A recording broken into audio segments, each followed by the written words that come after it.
Hello, you are watching eNEWS Bulletin of IPR Department with me, Chiring Eden, and these are the news making headlines.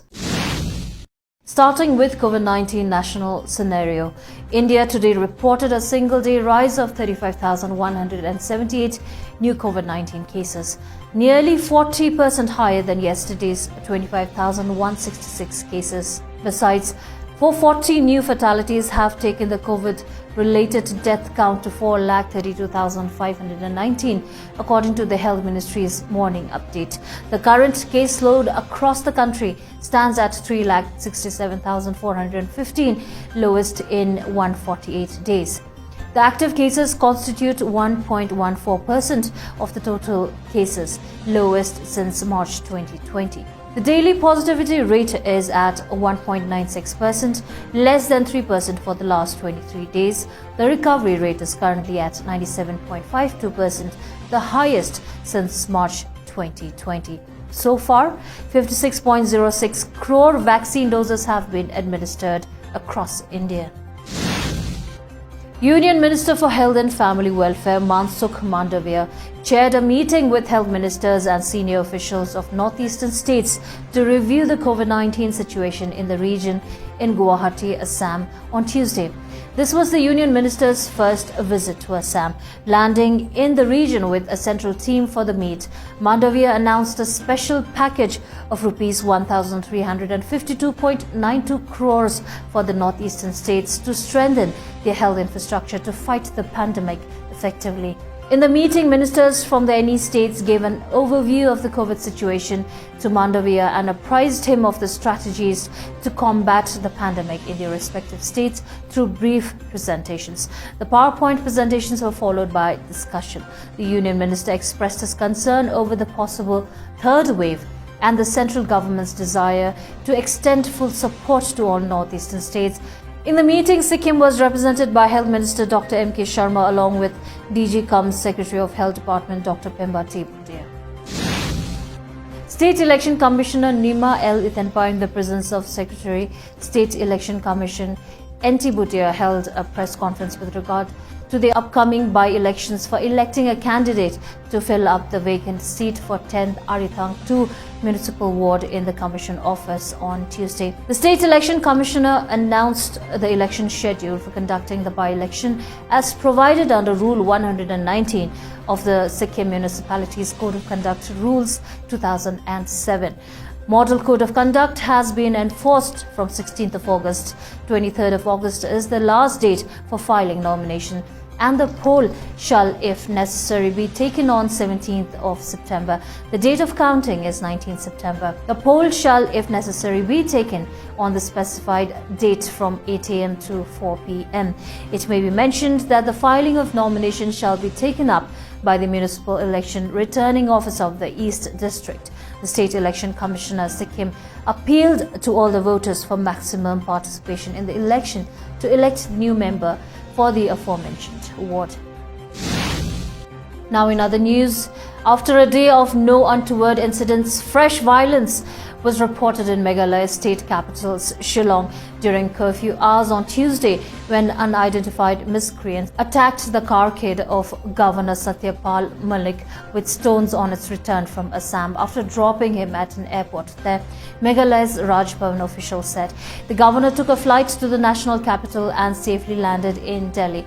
Violence erupted in Maulai and Joy areas of Shillong on Independence Day during the funeral procession of a former militant who was killed in a recent police encounter, prompting the administration to clamp curfew in the state capital and withdraw mobile internet services in at least 4 districts.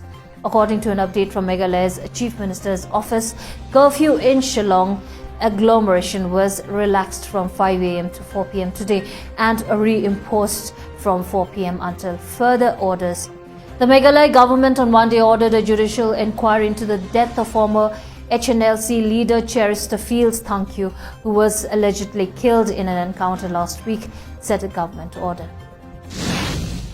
For the first time since retaking power in Afghanistan, the Taliban's leader Tuesday sketched out what their control of the country could look like, promising peace at home and urging the world to look past their history of violence and repression.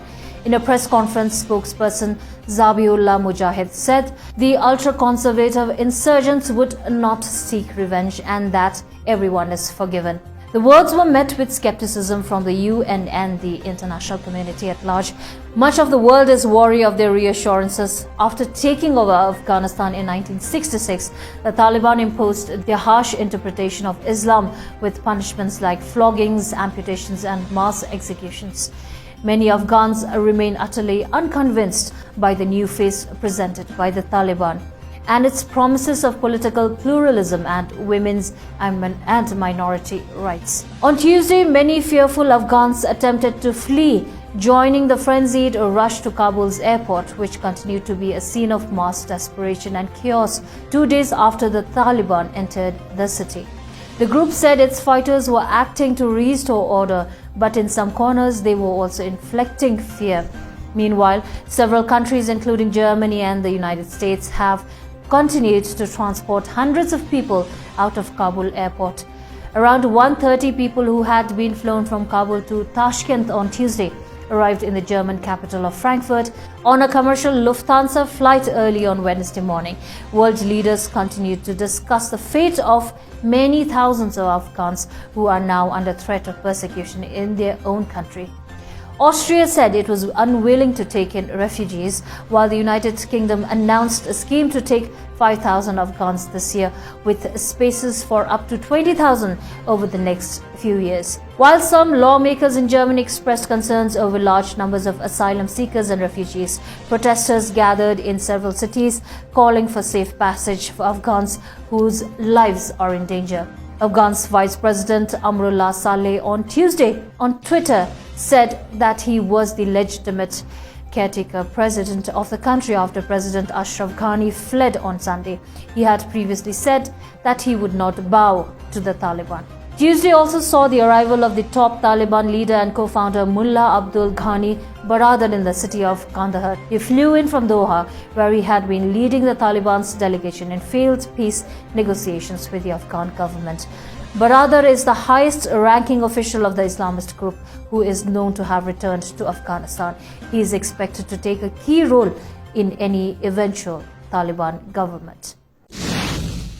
This is all we have for today. Please like and follow our Facebook page, that is the Government of Sikkim official page, for the most authentic news and information on recent developments in the government and the state. Please continue wearing masks and practice double masking in crowded places. Wash your hands regularly and maintain physical distance as our fight against COVID-19 still continues. COVID-appropriate behavior needs to be followed even after vaccination. In case you develop symptoms, please self-isolate and get tested within 7 days. Thank you for tuning in.